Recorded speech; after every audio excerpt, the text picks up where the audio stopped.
Well, welcome to another one of our series on tight topics. This one's going to be about layer blend modes. You see in Photoshop here, you see the layer panel on the right, and blend modes you'll find down here, a little drop-down menu where it says normal. Uh, you can change that normal to a bunch of different choices. And if you watch the picture up on the screen here, the different colors and circles, as I cycle through the blend modes, you'll see a lot of things changing. And how these things overlap and how they all appear. And what you're seeing actually is the square with the gradient on it is what's on top, and that's where I'm applying a different blend mode. It's this thing here. So blend modes apply to the layer you're clicking on and the ones below it. For example, if I were to click on the red layer, okay, and change blend modes there, you'll see things will change. The blend mode, how the red blends with those around it will change. Okay, so blend modes are an interesting and powerful tool in layers. So what do the blend modes do? You'll notice they're grouped with little lines separating the groups. Okay, the top word in each group indicates or should give you a hint as to what that group does. Darken, for example, the various tools under darken, the various blend modes under darken in this group all darken the pictures using various techniques. Okay, they lighten the picture using various techniques. Overlay, that doesn't say exactly what that is, but it really works with midtones in the picture. So if I were to look at, let's just use linear light, for example, it makes midtones essentially disappear, and the darker tones will show up as darker, and the lighter tones is lighter. So if I were to take this gradient, the midtones being 50% gray in the middle here, and run it over something like the red circle here, you'll notice where it's lighter, the red turns lighter. It's like it's been dodged in terms of dodging and burning. And where it's darker, the red turns darker. It's been burned with dodging and burning. And in the middle, it's totally disappeared. So you can see as I move this around, it doesn't show up as much on the green, but it does, and a little bit on the black.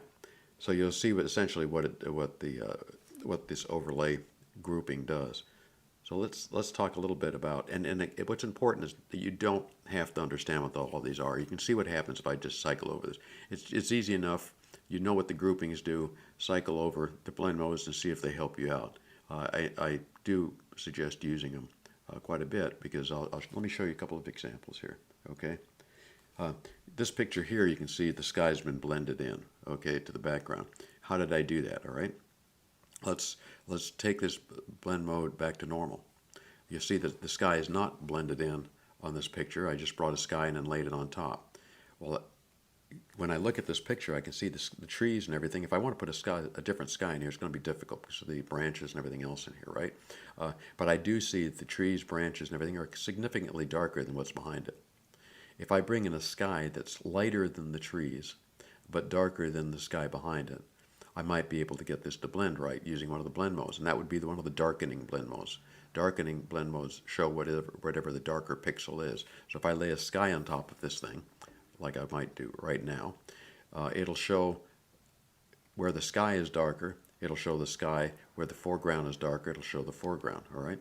So if I go and I change this blend mode dark to darken, I've got my effect. The branches are darker. The background's darker, except through some areas of here that are a little funky. I'd have to get fixed. But I can move the sky around. You can see that and place it wherever I want it. Because the blend mode makes a great way to blend things like trees and stuff in. Now this won't work for every sky, obviously, because it depends on your foreground, your background, and the colors, light or dark. But it's worthwhile if you're laying in a new sky to go ahead and try some blend modes. You know, multiply sometimes works, and where it doesn't work, you might be able to mask that out. But it does certainly work for some areas. And if multiply is too dark, you take the opacity down a little bit. And you do that with all the blend modes. That's typical. I'd use darken here, and then I'd play with opacity back and forth to get the sky about right in there. And now I've got the sky blended. Pretty easy to do. So that's using blend modes that way. That's one way to use it. Let's use another example here.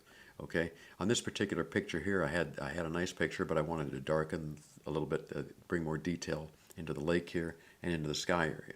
And how do they do that? I let me start from the beginning. I'll get rid of that picture. I started with this picture here. Remember our shortcut, Command J or Control J? I copied the picture on top of itself. I changed the blend mode to multiply. Remember, everything darkens here. Multiply does a nice job of darkening and bringing out detail. So if I did darken, it would do nothing because it's looking between the two pictures with the darker pixel. Since the two pictures are the same, it's going to pick the same pixel every time. Multiply is a nice way of doing this kind of work here. Now, of course, the whole picture is too dark, but the easy way to do that, fix that, is add a layer mask to it.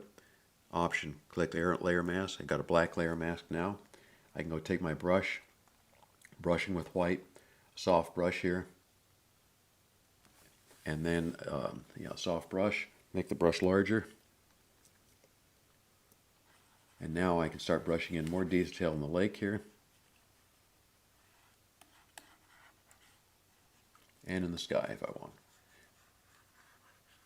So that's just using a multiply blend mode to do some subtle work with your picture. Now turning that on and off, you can see I brought some darker skies and detail into the picture. And if you look at the mask, you can see what I've done down here, masked it out. So that was essentially using the multiply blend mode. That's another way of using a blend mode. Let's try something different.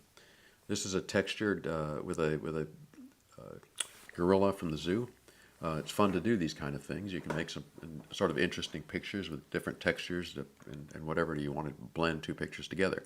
So in doing that, let's just start with the animal itself. Started with an animal in a zoo. I then added a texture to the top of it. Okay. So this texture, and you can see I chose darker color. I could have used different blends, as you can see if I cycle through here, and just find one that I thought, oh, that looks nice. So I used darker color here. That's the one I chose. Then I masked out so that I could bring back the ape. If I take the mask off, you'll see what the blend looked like without the mask on it. Then I masked it in, so I brought the ape back a little bit through the blend mode. I changed it to black and white, the whole thing. I could have left it in color, but I just like the black and white. And then on the top, I used some dodging and burning. And I have another video that talks about dodging and burning using gray layers. But remember the overlay blend mode, right? So if I click on this picture here, you'll see it's an overlay blend mode. And I used a dodging and burning to bring out some lightness in the ape. So if I turn that on and off, you can see what I did with the dodging and burning. Again, that's using blend modes, overlay here, and darker color down here. So blend modes can be quite useful. For example, here's a picture of my dad with a mask and a skin tone color on top of him. I've done a lot of colorizing of pictures, and the blend mode I use for that is color down here. Okay, now obviously the color is too bright, so you can tone that down by taking the opacity down a bit. And you start to colorize the picture. You have to go a lot further. Obviously, this is just skin, but this is using another blend mode, color, to start colorizing pictures. So I hope that helps. Blend modes can be a lot of fun and help quite a bit.